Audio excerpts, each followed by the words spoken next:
बिस्मिल्लाहिर्रहमानिर्रहीम। अस्सलाम वालेकुम नादरीन, आप यूट्यूब चैनल देख रहे हैं। मैं इमरान खान हूँ। पाकिस्तान के मीडिया में रोला पड़ गया कि एक औरत पकड़ी गई है जो मनशियात बेचती है और उसके ऊपर लगातार ट्रांसमिशंस चल रही हैं, टॉक शोज़ हो रहे हैं। रोला पड़ा हुआ है कि जैसे बहुत बड़ा कोई वाक़या हो गया। पाकिस्तान में निज़ाम ही दो नंबरी करता है तो किसी एक औरत के दो नंबरी करने से क्या हुआ।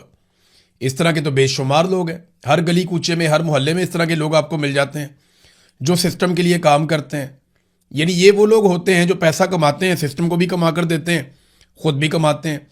अब ये अनमोल नामी औरत है, इसके कुछ चैलेंजेस वगैरह भी ऑडियोज आ रही है। फिर ये पकड़ी गई, इसको ले जाया गया अदालत के अंदर, ये वहाँ चौड़ी होके जा रही है और वो फिर रही है इस तरीके से जैसे एक आज़ाद औरत है। तो बदमाशों वाला अंदाज है। देखिए, ये टिकटॉक्स बनते हैं, हथकड़ियों में बंदे पकड़े हुए होते हैं और जब वो पेशी पे आते हैं तो उनके बाकायदा टिकटॉक्स बनाए जाते हैं और सोशल मीडिया के ऊपर वायरल किए जाते हैं। ये पाकिस्तान में चीज़ें ट्रेंड कर रही हैं। रिटायर पुलिस अफसरान बैठ के बदमाशों के किस्से सुनाते हैं और उससे वो यूट्यूब के ऊपर अपने चैनल चला रहे हैं। ये रिटायर पुलिस अफसरान हैं, वो उनकी दिलेरी के वाक़यात बता रहे होते हैं बदमाशों की, जो जराइम पेशा लोग हैं उनकी, कि जनाब वो बड़ा दलेर था, वो ऐसे काबू आया, वो बड़ा बहादुर था। तो नौजवानों को आप क्या सिखाना चाहते हैं?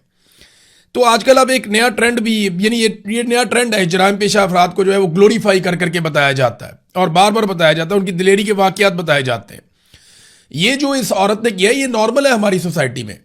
सिस्टम ऐसे लोगों को खुद बनाता है, फिर ऐसे लोगों से फ़ायदा उठाता है। लेकिन जो लोग सिस्टम के खिलाफ हो जाते हैं, मिसाल के तौर पर अगर मिलिट्री एस्टेब्लिशमेंट के मफाद के खिलाफ है ना कोई इस मुल्क में, तो उसका बुरा वक्त आ गया। लेकिन अगर आप मिलिट्री एस्टेब्लिशमेंट के खिलाफ नहीं हैं और आप जो मर्जी जराइम करें इस मुल्क के अंदर, तो सिस्टम आपको प्रोटेक्ट करता है, सिर्फ अपना हिस्सा लेता है आपसे। पाकिस्तान में लाकानूनियत और दो नंबरी ऐसे ही तो नहीं। ब्यूरोक्रेट्स के बच्चे जो हैं वो पूरी दुनिया के महंगे तरीन स्कूलों में रहते हैं, पढ़ते हैं, यूनिवर्सिटियों में पढ़ते हैं। यहां पे प्राइवेटली किसी बच्चे को पढ़ाना मुमकिन ही नहीं है। पाकिस्तान से बच्चे आकर जो यहां पे दाखिले ले लेते हैं ना, बड़े बड़े लोगों के, जर्नैलों के बच्चे आ जाते हैं, ब्यूरोक्रेट्स के बच्चे आ जाते हैं, वो आकर यहाँ पे दाखिले ले लेते हैं। जिन कॉलेजेस में, यूनिवर्सिटीज में मैंने यहाँ पता करवाया, या तो बहुत पैसा लगता है। तो इतना पैसा तो ये कमा नहीं सकते 10 साल में जितना इनका बच्चा 1 साल में यहाँ पे खर्च देता है। और बेशुमार जो है वो सिस्टम के अंदर लोग ऐसे ही काम करते हैं। अभी इस्लामाबाद वाले स्कैंडल में ब्यूरोक्रेट्स के पैसे फंसे हुए हैं, सरकारी अफसरान का पैसा फंसा हुआ है, करोड़ों रुपये एक एक बंदे ने लगा दिया। अब वो करोड़ों रुपया उसके पास आया कहाँ से, ये सवाल कोई नहीं पूछेगा। तो अगर आप यास्मीन राशिद है ना, या आप मारंग बलोच हैं, या आप ईमान मज़ारी हैं, या आप सनम जावेद या उनकी बहन है, या आलिया हमजा है, या तैयबा राजा हैं आप, तो आपको जलील और रुस्वा किया जाएगा। लेकिन अगर आप अनमोल पिंकी हैं तो फिर आपके लिए यह सहूलत मैसर रहेगी। बहरहाल मीडिया ने जोर दूर लगा के इस औरत के लिए मुश्किलात पैदा की हैं, लेकिन 2-4 दिन, इससे ज़्यादा कुछ नहीं होगा। चीज़ें नॉर्मलाइज हो जाएंगी जैसे माजी में होती रही हैं। आपको याद है एक नौजवान शाहजेब को कत्ल किया गया था, शाहरुख जतोई ने कत्ल किया था सिंध में। उस केस का क्या बना? कुछ भी नहीं हुआ। वो बड़े प्रोटोकॉलों के साथ वो बंदा रहा। वो कभी जेल में होता था, कभी बाहर होता था, कभी वीवीआईपी होता था, फिर वो चला गया छूट के। नादरीन, सुहेल आफरीदी साहब ने हुकूमत को एक अल्टीमेटम दिया है। देखिए, सुहेल आफरीदी की बड़ी ऑकवर्ड सिचुएशन है। लोग अब उनसे बड़े सख्त सवाल करते हैं, लोग उनके गले पड़ते हैं, उनको पूछते हैं जनाब बताओ इमरान खान बाहर कब आएगा? आपने तो बहुत बड़े बड़े दावे किए थे। अब सुहेल आफरीदी ये कहते हैं कि फैसला तो पार्टी ने करना है, मैंने तो उस पर अमल दरामद करना है, और वो ये सारा कुछ बर्दाश्त भी करते हैं। तो उन्होंने हुकूमत को 1 हफ्ते का अल्टीमेटम दिया। ये फंस गए सुहेल आफरीदी साहब। मैं जाती तौर पे ये काफ़ी अरसे से सोच रहा था कि सुहेल आफरीदी इस आसाब की लड़ाई में तंग आकर जिस दिन अल्टीमेटम दे देगा ना, उस दिन फंस जाएगा। क्योंकि जब आप अल्टीमेटम दे देते हैं ना कि 1 हफ्ते के अंदर अगर आपने ये काम ना किया तो फिर मैं ये कर दूंगा, वहां आप फंस जाते हैं। और यही काम जब प्रेशर पड़ा था तो अली अमीन गंडापुर ने भी कर दिया था। अब 1 हफ्ते के बाद सुहेल आफरीदी साहब से यह सवाल किया जाएगा, जनाब जो आपने अल्टीमेटम दिया वो टाइम पूरा हो गया, बताएं आपने क्या एक्शन लिया। वो लोग भी सवालात करेंगे जिन्होंने सड़क पे नहीं आना, और कई लोगों का तो बनता भी नहीं है बेचारों का सड़क पे आना। मुराद सही तो नहीं निकल के आ सकते सड़क पे। कुछ और लोग भी हैं जिनके ऊपर मुकदमात हैं बड़े खौफनाक, या जिनको ऐसा लगता है कि सिस्टम कत्ल ही कर देगा। हाँ, अगर सारा पाकिस्तान निकला है फिर तो सभी निकल आएंगे, फिर तो इमरान खान भी जेल से बाहर आ जाएगा। बहरहाल सुहेल आफरीदी ने एहतजाजी धरना खत्म करते हुए हुकूमत को 1 हफ्ते का अल्टीमेटम दिया। इमरान खान साहब की फैमिली की दोबारा मुलाकात नहीं करवाई गई और उन्होंने कहा कि आज भी इमरान खान साहब से ना फैमिली की मुलाकात करवाई गई, ना पार्लियामेंटेरियंस की, और ना जाती डॉक्टरों को मिलवाया गया। सूबे के चीफ एग्जीक्यूटिव की आमद के बावजूद रुकावटें खड़ी की गई और पार्टी रहनुमाओं के साथ बदतमीजी की गई। वजीर आला ने कहा कि इमरान खान साहब की सेहत खसूसन आंखों के मसले पर शदीद तशवीश है, लेकिन हुकूमत इलाज और अस्पताल मुंतकली की इजाज़त नहीं दे रही। इमरान खान को फौरी तौर पर फैमिली और जाती डॉक्टर्स की निगरानी में अस्पताल मुंतकिल किया जाए। अगर सूरत हाल ना बदली तो आइंदा मंगल को ज्यादा सख्त रवैये के साथ दोबारा अडियाला जेल पहुंचेंगे। देखें, ज्यादा सख्त रवैया क्या होगा? क्या इसकी इंटेंसिटी बढ़ती जाएगी? एक वक्त आएगा हुकूमत ताकत के बलबूते पर रोकने की कोशिश करेगी, फिर आपको लाखों लोग लेकर आने पड़ेंगे, जो अभी तक हो नहीं पाया। और पिछली मरतबा अली अमीन गंडापुर 2 मरतबा निकल गए वापस लोगों को छोड़कर। सुहेल आफरीदी के लिए यह बहुत मुश्किल होगा कि वो अली अमीन गंडापुर वाला एटीट्यूड अपनाए, इसलिए उनकी ये कोशिश होगी कि उनको ना जाना पड़े और उनके जाए बगैर काम हो जाए। लेकिन अगर उन्हें जाना पड़ गया तो इस मरतबा सूरत हाल कुछ और निकलेगी।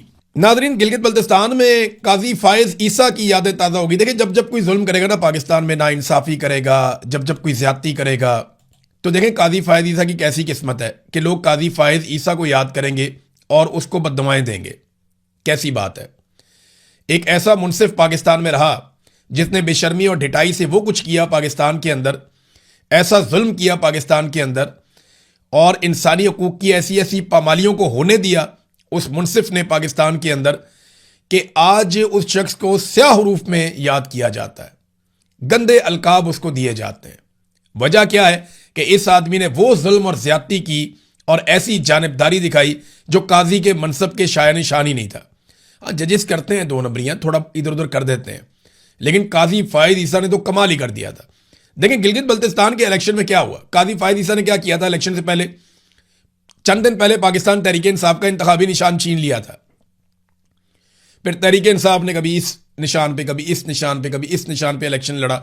उसका बड़ा नुकसान भी हुआ। बाद में उन्होंने मखसूस नशस्तें भी तहरीक इंसाफ से छीन ली। अब यही फॉर्मूला लगा दिया गया गिलगित बल्तिस्तान में। हुआ यह कि गिलगित बल्तिस्तान डेमोक्रेटिक पार्टी, ये GBDP, ये एक पॉलिटिकल पार्टी रजिस्टर्ड हुई गिलगित बल्तिस्तान में, और पाकिस्तान तहरीक इंसाफ ने इसके साथ इत्तेहाद कर दिया। इस पॉलिटिकल पार्टी को इलेक्शन कमीशन ने एक इंतखाबी निशान अलॉट किया जो कि पोलो मैन का इंतखाबी निशान था। गिलगित बल्तिस्तान में पोलो का खेल बहुत मकबूल है। चित्राल में और गिलगित बल्तिस्तान में जो सबसे ज्यादा मकबूल खेल है वो पोलो है। बहुत पसंद करते हैं लोग। इनकी टीमों का फाइनल होता है हर मरतबा, और बड़ा शानदार फाइनल होता है। पूरे देहात के देहात, शहरों के शहर आते हैं इसको देखने के लिए। तो पोलो के जगह जगह पे वहां मैदान भी बने हुए हैं। तो पोलो का इंतखाबी निशान पोलो मैन का दिया कि घोड़े पे बैठा हुआ आदमी और वो पोलो खेल रहा है। तो ये इंतखाबी निशान से जो है वो GBDP बड़ी खुश थी, political party, Gilgit Baltistan democratic party. लेकिन जब पाकिस्तान तहरीक इंसाफ ने उसके साथ इत्तेहाद किया तो इस पार्टी से इंतखाबी निशान छीन लिया गया। बिल्कुल वैसे ही छीन लिया गया जैसे सुन्नी इत्तेहाद कौंसल से भी उनका इंतखाबी निशान ले लिया गया था। ये मोहम्मद उमैर साहब ने भी रिपोर्ट किया, बहुत सारे और लोगों ने रिपोर्ट किया।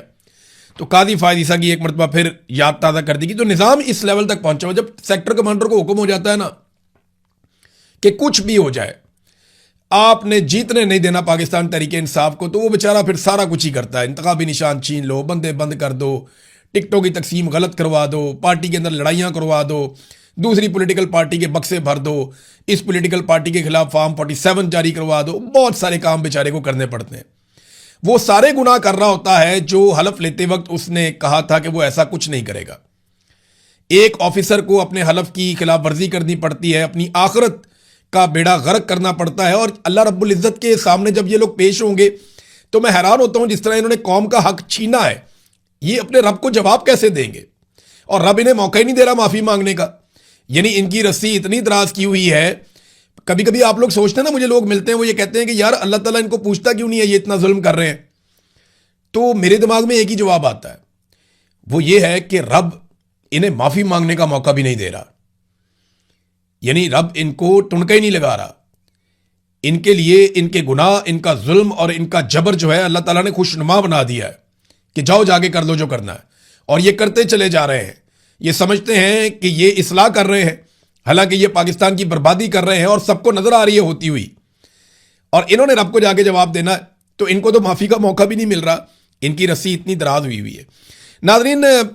और रस्सी दराज का यानी आप यहां से अंदाजा करें ना कि ये अपनी तशहीर के लिए कैसे पैसा खर्च करते हैं। ये एक जर्नलिस्ट हैं और उन्होंने पंजाब से खबर दी है, खबर बड़ी इंटरेस्टिंग है। अनवर समरा साहब हैं और इन्होंने खबर दी और खबर में बताया कि मरियम नवाज साहिबा ने कितने अरब रुपए अपनी जाती तशहीर पे टिकटॉक्स बनाने के ऊपर, डिफरेंट सोशल मीडिया के ऊपर खर्च कर दिए। आपने देखा होगा बहुत सारे, एक बात याद रखिएगा, सोशल मीडिया के बहुत सारे इन्फ्लुएंसर हैं, वो बड़ी खामोशी से हर वीडियो में, 2 वीडियोस के बाद कहीं ना कहीं पंजाब हुकूमत की, मरियम नवाज की तारीफ करके चुप करके नीवे नीवे होकर निकल जाते हैं और नोटिस नहीं हो रहे। लेकिन वो बारीक वारदात लगातार डालते चले जा रहे हैं। कभी उन्हें पंजाब गवर्नमेंट के किसी प्रोजेक्ट पे पहुंचा दिया जाता है, उसकी तारीफें करते हैं, निकल जाते हैं। कभी उन्हें मरियम नवाज की गुजरते गुजरते कहीं पे कोई एक तारीफ कर देते हैं, निकल जाते हैं। कभी बाजार में जाते जाते कोई चीज़ उनको दिखाई जाती है। ये सब प्लानिंग के तहत हो रहा है और इसके लिए पैसा खर्च किया जा रहा है। पहले साल मरियम नवाज ने जो पैसा खर्च किया वो 7 अरब रुपया सरकारी, यानी आपका और मेरा 7 अरब रुपया मरियम नवाज ने खर्च कर दिया। और इसमें से ज्यादातर पैसा अपने चहीतों को दिया गया, ऐसी कंपनियों को जो उनके चहीतों की हैं। और ये सोशल मीडिया पे मरियम नवाज की, टिकटॉक पे, इधर उधर ये सारी तारीफें करने पे पैसा लगाया गया। और ये जो सोशल मीडिया के इन्फ्लुएंसर जो यूट्यूब के ऊपर या ये टिकटॉक के ऊपर इधर उधर वीडियोस बनाते हैं, ये बारीक वारदात डाल रहे हैं। आप याद रखिएगा, जब भी आप किसी को देखें ना कि वो मरियम नवाज की तारीफ कर रहा है, बनती नहीं है। पंजाब में जाके आप फिर के देख लें, उन्होंने बेड़ा गर्क कर दिया हर शोबे का। तो ये जो कोई तारीफ करता हो, आपको दिखाई दे ना बिला वजह पंजाब हुकूमत की गुड्डी उठा रहा हो, तो आप समझ लें कि इसने पैसा पकड़ा हुआ है। तो जनाब 7 अरब रुपया पहले साल में इन्होंने लगा दिया। दूसरे साल में इन्होंने अभी तक जो पैसा लगा दिया है 6 अरब 40 करोड़ रुपया लगा चुके हैं मरियम नवाज की और उनके वालिद साहब की तशहीर के ऊपर। और 4 अरब रुपए इन्होंने कहा जी मजीद हमने लगाने हैं। आप ये सारा पैसा इकट्ठा कुट्ठा करें ना तो ये लगभग 16 अरब रुपए के आपको अभी तक पड़ गए। 16 अरब रुपए के ये आपको अभी तक पड़ गए हैं। मरियम नवाज की जाती तशहीर पे इतना पैसा खर्च कर दिया गया है।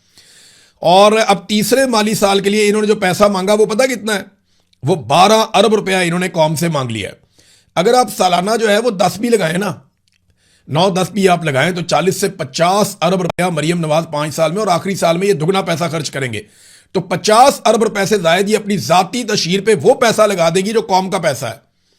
और थोड़े दिन पहले आपने सुना था, मैं तनख्वाह नहीं लेती मगर प्रेशर लेती हूं, मैं तनख्वाह नहीं लेती मगर जहाज लेती हूं, मैं तनख्वाह नहीं लेती मगर प्रोटोकॉल लेती हूं, मैं तनख्वाह नहीं लेती लेकिन अपनी बेटी को, अपने दामाद को, अपने रिश्तेदारों को, उसकी सहेली को, मैं उन सारों को लेकर जहाज में बिठाकर बैरून मुल्क के दौरे लेती हूं, झूले लेती हूं मैं और उनको भी लेकर देती हूं। और कौम का 50 अरब रुपया मैं खर्च करने का मंसूबा बनाती हूं कि मेरी जाती तशहीर के ऊपर कौम का पैसा लग जाए। तो ये है नाजरीन इस सूबे की सूरत हाल जहां पे 60% लोगों के पास पीने का साफ पानी नहीं है। ये वो सूबा है जहां पे 1 करोड़ से ज्यादा बच्चे जो है वो स्कूलों से बाहर हैं और बेशुमार चीजें हैं इस सूबे के अंदर। तालीम जो है उसका क्या इन्होंने हाल कर दिया, पकड़ के प्राइवेटाइज करते जा रहे हैं। अस्पतालों का इन्होंने क्या हाल कर दिया, उनको प्राइवेटाइज करते जा रहे हैं। डॉक्टर्स रुल गए हैं, टीचर्स रुल गए हैं, पैरामेडिकल स्टाफ जो है वो सड़कों पे है। जो गरीब मुलाजमीन है उनकी तनख्वाहें बढ़ाते हुए इनको मौत पड़ती है, जनाब हम तनख्वाहें नहीं बढ़ा सकते, हम तो कटौतियां करेंगे। और अपने जाती मशहूरी के लिए ये कौम का पैसा कैसे उड़ा रहे हैं ये आपके सामने है। नाज़रीन, पाकिस्तान में ना एक रिपोर्ट आई है पाकिस्तान के हवाले से, और ये एक खामोश बगावत की रिपोर्ट है। ये रिपोर्ट है क्या? ये एक क्रिस मेडर, ये एक शख्सियत हैं और एक तज्जियाकार हैं, और ये एक्सपर्ट हैं फ्यूचर के हवाले से जो प्लानिंग हो रही है उसको आइडेंटिफाई करके उसके ऊपर अपना ओपिनियन देने में। और इनकी एक्सपर्टी है बरकी इंफ्रास्ट्रक्चर में, यानी जो जितना भी इलेक्ट्रिक सिस्टम दुनिया के अंदर कन्वर्जन आ रही है ना, कि आप फ्यूल को छोड़ के, बाकी चीज़ों को छोड़ के आप इलेक्ट्रिसिटी की तरफ कन्वर्ट हो रहे हैं। बहुत सारी चीज़ें जो हैं वो बिजली के ऊपर मुंतकिल हो जाएंगी। बिजली बनाने के नए तरीक़ेकार क्या होंगे, दुनिया में कौन सी नई बैटरीज किस तरीके से, वो सारा हर वक्त इनका काम यही है और इनको बहुत बड़ा एक्सपर्ट माना जाता है। इन्होंने एक मजमून लिखा पाकिस्तान और शाम के बारे में, और पाकिस्तान के बारे में इन्होंने हैरान कुन इंकशाफात कर दिए कि पाकिस्तान के अंदर अवाम हुकूमत के खिलाफ एक बड़ी खामोश बगावत कर रही है और हुकूमत को इस बात की समझ नहीं आ रही। उन्होंने कहा जी कि ये एक डिसेंट्रलाइज्ड सोलर सिस्टम एक पाकिस्तान में लग रहा है, यानी एक ऐसा सोलर सिस्टम पाकिस्तान में लोग लगा रहे हैं जिसका वफाकी हुकूमत या किसी भी हुकूमत के साथ कोई ताल्लुक नहीं है। पाकिस्तान में ये रुझान बहुत तेज़ी से बढ़ रहा है और इसकी वजह यह है कि हुकूमत लगातार बिजली की कीमतें बढ़ाती चली जा रही है। उन्होंने कहा कि पाकिस्तान में जो आदादोशुमार हुकूमत देती है वो गलत है। 2025 के आखिर तक पाकिस्तान ने मजमूई तौर पर, अब ये डाटा इन्होंने कैसे इकट्ठा किया, क्योंकि ये एक्सपर्ट है, पूरी दुनिया से डाटा मंगाते हैं कि किस किस कंपनी ने कितने कितने सोलर पैनल्स बनाए और किन किन ममालिक को वो फरोख्त किए गए। तो इस डाटा के मुताबिक ये बताते हैं कि पाकिस्तान में मजमूई तौर पर 51.5 गीगावाट के सोलर पैनल्स दरामद किए गए, मंगवाए गए हैं। 51.5 गीगावाट। 1 मेगावाट जो है ना, यानी 1 गीगावाट के अंदर 1000 मेगावाट होते हैं। 1 गीगावाट में 1000 मेगावाट होते हैं। पाकिस्तान की टोटल बिजली बनाने की जो सलाहियत है, अगर पूरी पाकिस्तान लगा दे, सारे आईपीपी चल जाए, हर चीज फुल टाइम चले, तो लगभग 40 से 43,000 इतना बनता है। पाकिस्तान की टोटल जो ज़रूरत है वो भी इतनी ज़्यादा नहीं है।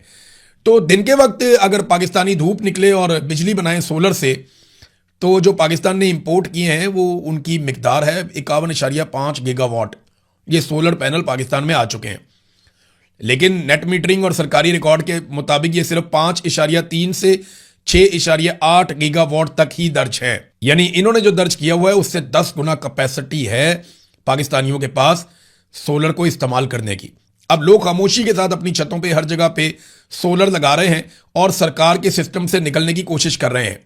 अगर फ्यूचर में चाइना ऐसी बैटरियां दे देता है जो बहुत सस्ती हैं और बहुत देर तक चलती हैं, तो फिर पाकिस्तान की सरकार पाकिस्तानियों से पैसा नहीं निचोड़ सकेगी और यहां पे एक ऐसी जंग लग जाएगी कि पाकिस्तान की सरकार ये कहेगी कि जो भी अपने घर में सोलर लगाएगा सरकार उससे टैक्स लेगी, जो अभी पिछले दिनों आपने सुना भी।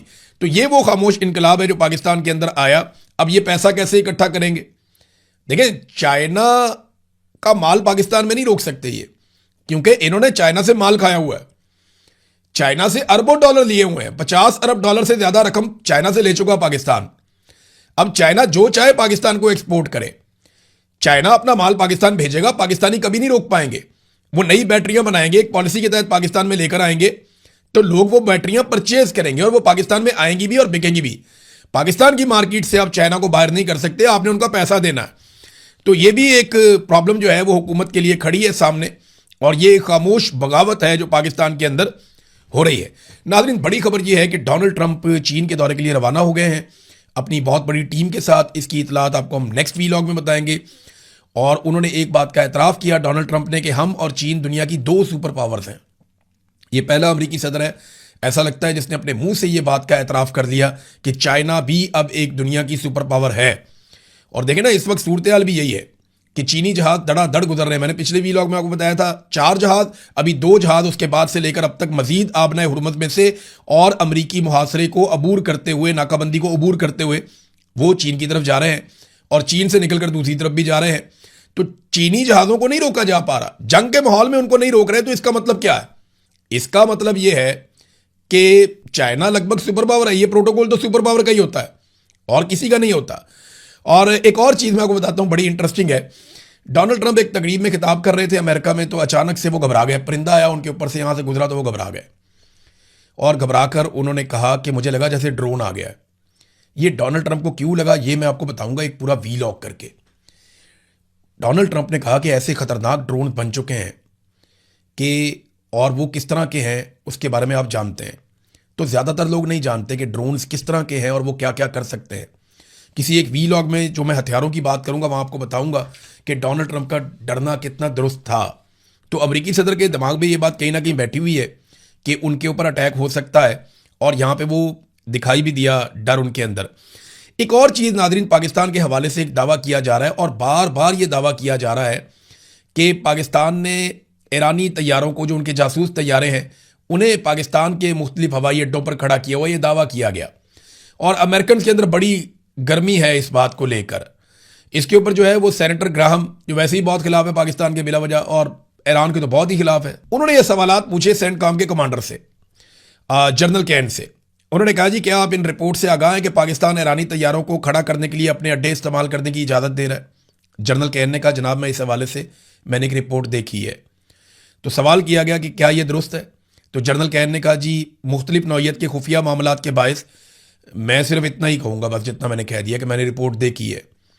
तो सेनेटर ग्राहम ने कहा, अगर ये दुरुस्त है तो क्या आप समझते हैं कि ये एक गैर जानिबदार सालिस होने के दावे से मुतसादिम नहीं है? यानी पाकिस्तान एक सालिस है, लेकिन वो तो गैर जानिबदार नहीं है, वो तो ईरान को सपोर्ट कर रहे हैं, उन्होंने ये कहा। तो जनरल केन ने कहा कि जनाब, जारी मुज़ाकरात के बायस मैं इस पर तबसरा नहीं करना चाहूँगा। सेनेटर ग्राम ने कहा कि अगर सालस ही ईरान को इजाज़त दे रहा हो कि उसके जासूस तैयारे पाकिस्तान की फ़िज़ाई अड्डों पर मौजूद हों, तो क्या आप समझते हैं कि ये एक मुनसिफाना सालस के किरदार के मुताबिकत रखता है?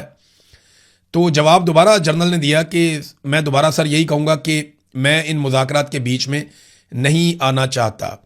तो सेनेटर ग्राहम ने कहा, लेकिन मैं आना चाहता हूँ, मैं इन मुज़ाकरात के बीच में आना चाहता हूँ। मुझे पाकिस्तान पर इतना भी एतमाद नहीं है जितना किसी चीज़ को दूर फेंकते वक्त होता है। फिर पाकिस्तान की काफ़ी बुराइयाँ की उसने, और उसने कहा सालसी के लिए हमें किसी और को देखना चाहिए, यही वजह है कि मामला आगे नहीं बढ़ पा रहा। तो ये जनाब अमेरिका के अंदर बहुत तनकीद हो रही है पाकिस्तान के ऊपर कि पाकिस्तान ने ईरान को कोई सपोर्ट दी। हालांकि जिस नूर खान एयरबेस का ये तस्करा कर रही है रिपोर्ट, वहाँ पे तो अमेरिकन खुद आके उतरते रहे, और वो तो अमेरिकन को तो फ़ौरन पता होता है।